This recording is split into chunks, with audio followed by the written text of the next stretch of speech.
Beyond legislation, Georgia has also seen practices like voter roll purges, long wait times at polling stations, and the closure of polling places in predominantly black neighborhoods, all of which create additional barriers to voting.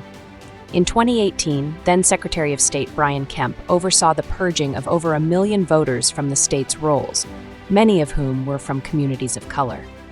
Additionally, the use of exact match laws, which disqualify voters if there are minor discrepancies in their registration information, has led to widespread disenfranchisement. These tactics, combined with the more recent legislative changes, have raised concerns about Georgia's commitment to ensuring equitable access to the democratic process, particularly for its most vulnerable citizens. We hope that through this video that you learn about the racism behind voter suppression and its effect on the Black, Hispanic, Indian, and Asian communities, not only in Georgia, but also in the other battleground states. Brian Kemp didn't invent the voter vigilantes. The challenge game goes back to 1942 to a character named Eugene Talmadge. Talmadge was the Ku Klux Klan's candidate for governor. In a statewide radio address, Talmadge said, "Wise Negroes will stay away from the white folks' ballot boxes." But Franklin Roosevelt, Talmadge's nemesis, had promised black soldiers returning from World War II that they'd have the right to vote. So, to cover his tracks, Talmadge rebranded the Klan as a corporation. The name the Klan chose for itself? Vigilantes, Inc. Its sole purpose was to remove black voters from the rolls, and they did. FBI files reveal that the entire list of Negro registrants was challenged by removing thousands of black voters. Vigilantes, Inc. succeeded in electing Talmadge to the governor's mansion. They accused me of practically everything except a capital offense. But there was a capital offense. The FBI came here to Monroe to investigate Governor Talmadge and the Vigilantes, Inc. mass challenge of black voters. In response, that very week, 2 black veterans and their wives were taken out and shot. That's quite a warning to any black person who would dare vote. In 1946, unlike today, the mass challenge of black voters was ruled illegal. Today's vigilantes have simply taken the Klan plan and shot it into cyberspace. Talmadge's vigilantes had to write down the name of every voter they challenged.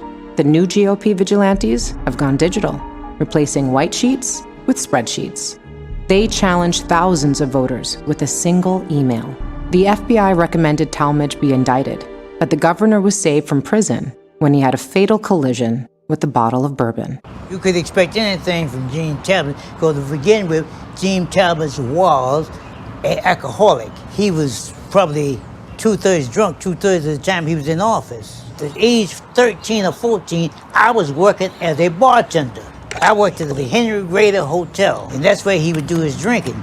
And they would come by the hotel and get him and take him out as a dead person on a cot and take him back to the governor's mansion. With Talmadge dying, Joe Turner was able to vote. That was the first year that Georgia opened the voting up to blacks. And we all went down to register. You see, they asked you to write a line of the Constitution. She said, right, there shall be no imprisonment for debt. So she kind of gave you the answer. Yeah, oh yeah. So you cheated. No. I followed the instructions. I see, okay.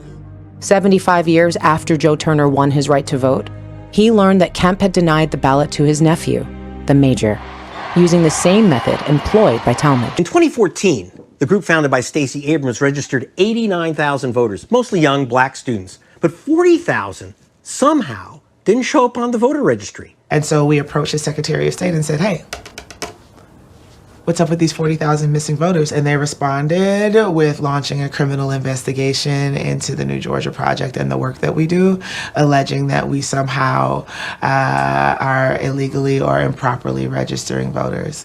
And we're just not going to put up with fraud. I mean, we have zero tolerance for that in Georgia.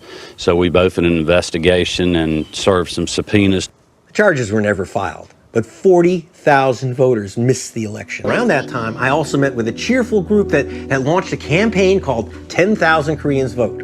Now, for 10,000 Koreans to vote, they had to register 10,000 Koreans. And the way we do it is people fill out their card, kind of like a dentist appointment. Later on, we'll put a stamp here, we'll chop this off, and this goes in the mail to them. But their lawyer, Helen Ho, contacts Kemp's office and says, hey, why don't we see our voters on the rolls? Kemp's response? He sent in the robocops to raid the group's office and threatened these elderly Koreans with long prison sentences. Of course, the charges were tossed out, but that was the end of 10,000 Koreans' vote, which was the point. But Kemp's not done. As I speak, he claims that the group Stacey Abrams started recently handed in some registration forms a couple of days late.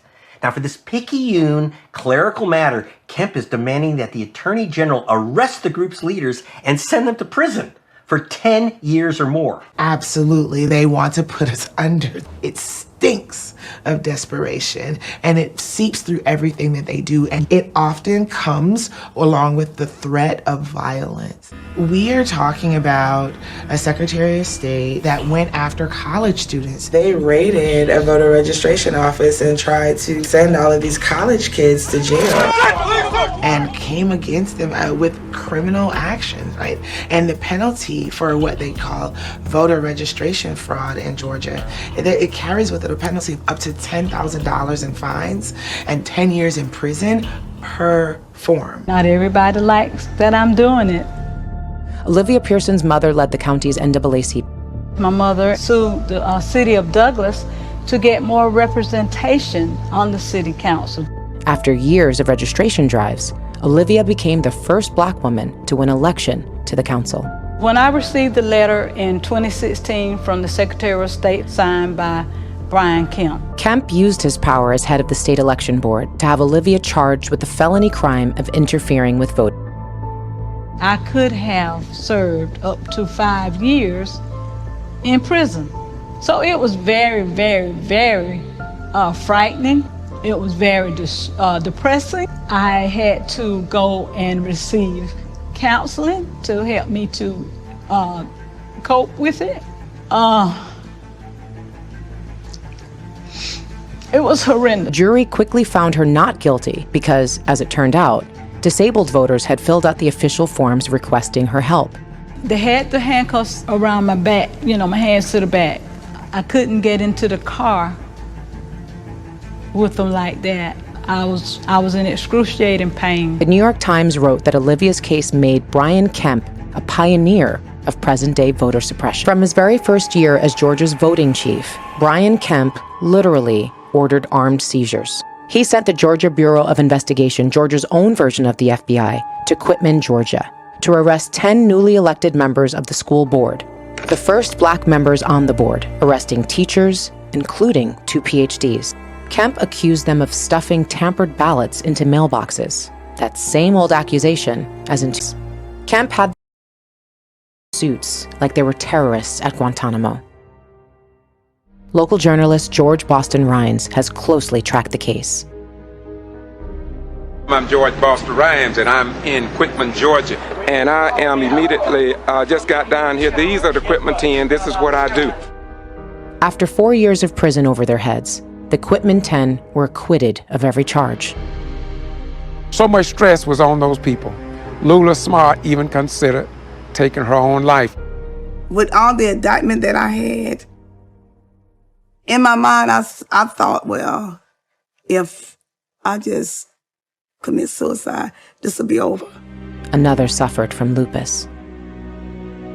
Latasha Head, she died, and I interviewed her father, and he said that he believed that his daughter's death was a result of the stress and pressure brought about by Secretary of State Brian P. Kemp.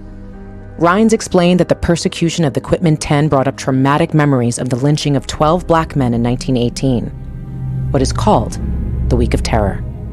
When Mary Turner raised her voice about the execution of her husband by vigilantes, they came after her.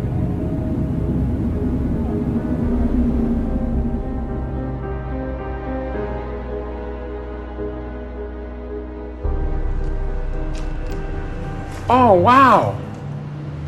Where are we? Can you tell me what we're about to do? This is the old Brooks County Jail. This is where all of the equipment, and this is where all of the men that were arrested during that week of terror in May of 18 would have been housed in this jail before they was lynched. This is my first time ever coming into this place.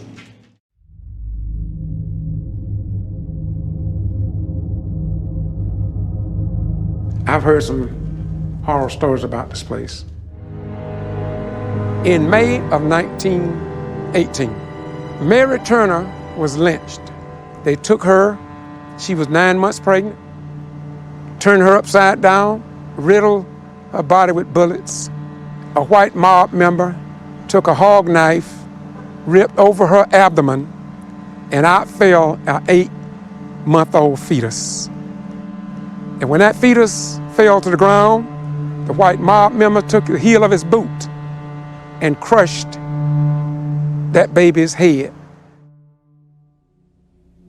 Even today, the memory of Mary Turner is a political battlefield. The plaque commemorating her was shot up so often, it had to be removed.